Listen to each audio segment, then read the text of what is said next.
everybody.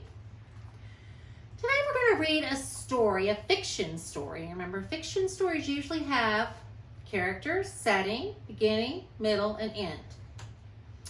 Our story is called Last Stop on Market Street.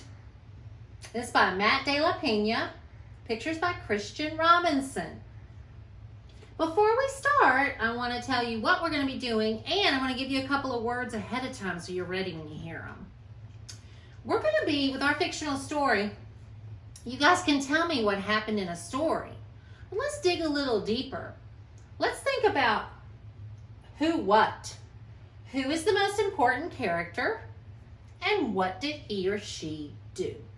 We're going to come up with one statement.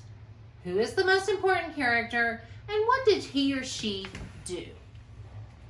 Before I start, a couple of words I want to talk about. The first one is lurched. Lurched. Lurched is when you have a sudden movement. Have you ever been maybe on the bus? Hope not, but you ever been on the school bus when they take off a little quick and you kind of go like this forward a little bit?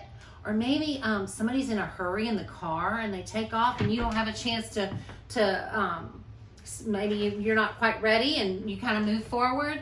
Lurch is a sudden move forward. A lot of times you'll hear that word when you talk about trains or buses. So I want you to think about a time that maybe you've been in a school bus and it lurched forward. There's going to be the bus lurched forward. That's going to be in our story. So think about a time when you've been in something that lurched forward. That's why it's very important to wear seatbelts, by the way. And the other word is palm. And I gave you a picture of a palm. The palm of your hand is right here. You carry money in the palm of your hand. And actually, the character CJ is going to have a quarter in his palm. The palm is right here. Sometimes you hear about people reading your palm. They think they can tell your future by looking at the palm of your hand. When you hold a friend's hand, your palms are touching. So the palm's a very important part of your hand. You carry all kinds of things in it. Pencils for school. Think right now, what do I carry in the palm of my hand? And like I said, we're going to hear CJ. He carries a quarter. All right. So let's remember we're going to think about who's the most important character and what did he or she do, and we're going to come up with one statement about our story. Last stop on Market Street. A market usually is somewhere like in the middle of, we have a market downtown where there's a lot of little stores. Last stop on Market Street. And I see a bus on the front, so I know something's going to be happening, especially since I know the word lurched is in it. Last stop on Market Street.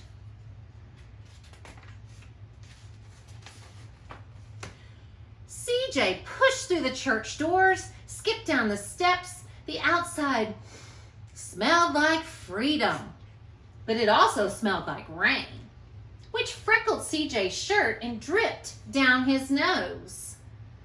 There's CJ running down the steps of the church. He ducked inside his Nana's umbrella saying, "How come we always gotta wait for the bus and all this wet?" "Trees get thirsty too," his Nana told him. "Don't you see the big one drinking through a straw?" CJ looked for a long time, but he never saw a straw.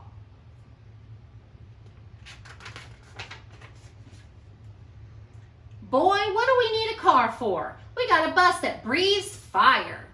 And old Mr. Dennis, who always has a trick for you." The bus creaked to a stop in front of them. It sighed and sagged and the door swung open.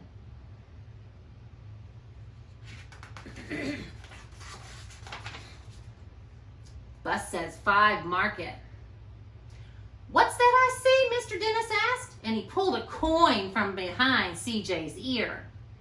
Placed it in the palm of his hand. Nana laughed her deep laugh and pushed CJ along. They sat right up front, and the man across the way was tuning a guitar. An old woman with curlers had butterflies in a jar, and Nana gave everyone a great big smile and a good afternoon. She made sure CJ did the same.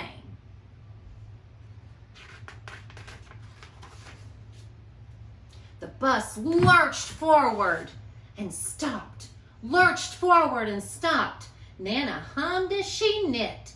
How come we always gotta go here after church? CJ said. Miguel and Colby never have to go nowhere. I feel very sorry for those boys, she said. They'll never get a chance to meet Mr. Bobo or the sunglass man. And I hear Trixie got herself a brand new hat. CJ stared out the window and felt sorry for himself. He watched cars zip by either side and watched a group of boys on the curb playing. So Nana kind of always tells him, it's not so bad. We got things pretty good. A man climbed aboard with a spotted dog. CJ gave up his seat. How come that man can't see? Boy, what do you know about seeing? Nana told him. Some people watch the world with their ears. That's a fact. Their noses too, the man said, sniffing at the air. That's a mighty fine perfume you're wearing today, ma'am. And Nana squeezed the man's arm hard and laughed a deep laugh.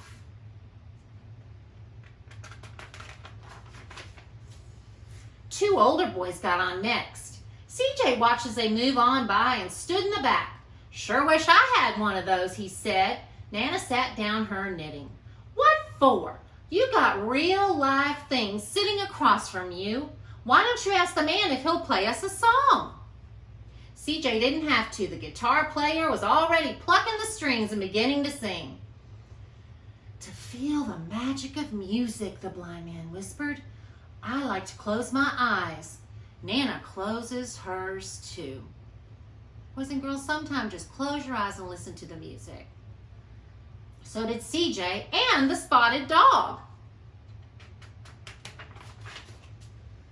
And in the darkness, the rhythm lifted CJ out of the bus, out of the busy city. He saw sunset colors and crashing waves. He saw a family of hawks slicing through the sky. He saw an old woman's butterflies dancing free in the light of the moon. CJ's chest grew full and he was lost in the sound. And the sound gave him a feeling of magic. That music really carried him somewhere. The song ended and CJ opened his eyes and everyone on the bus clapped, even the boys in the back. Nana glanced at the coin in CJ's palm. CJ dropped it in the man's hat. Last stop on Market Street, Mr. Dennis called. Look, it looks like CJ's getting off. CJ looked around as he stepped off the bus. Crumbling sidewalks and broken down doors, graffiti-tagged windows and boarded up stores. He reached for his Nana's hand. How come it's always so dirty over here? She smiled and pointed to the sky. Sometimes when you're surrounded by dirt, CJ, you're a better witness for what's beautiful. I like Nana's answers, don't you? CJ saw the perfect rainbow arching over the soup kitchen. He wondered how his Nana always found beautiful where he never even thought to look. Let's remember that, boys and girls. He wondered how Nana always found beautiful where he never even thought to look. He looked all around them again at the bus rounding the corner out of sight and the broken street lamps still lit up bright and the stray cat's shadows moving across the wall. He thought his Nana might laugh, her deep laugh, but she didn't. She patted him on the head and told him, "Come on in, CJ." I think I skipped a page. I think I did. Boys and girls, Miss Nason skipped a page. Remember, we were right here where they looked around, they saw street lamps moving across and the cats. Oh, here we go, we skipped. When he spotted their familiar faces in the window, he said, "I'm glad we came." He thought his Nana might laugh, her deep laugh, but she didn't. She patted his head and told him, "Me too, CJ. Now come on."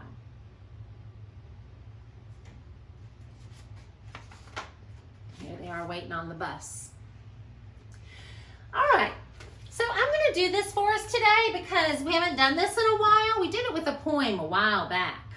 We're going to ask who and what and come up with one sentence to say what this whole book's about. So who is the most important character?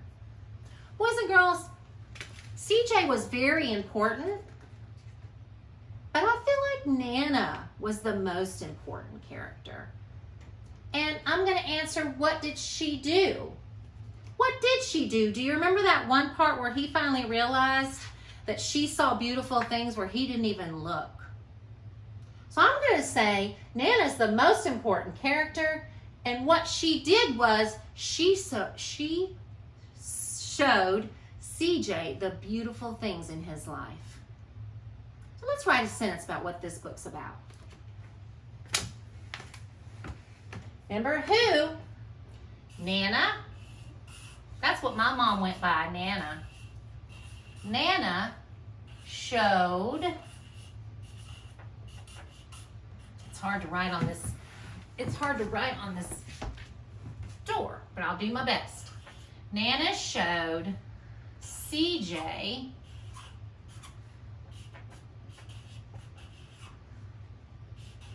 the beautiful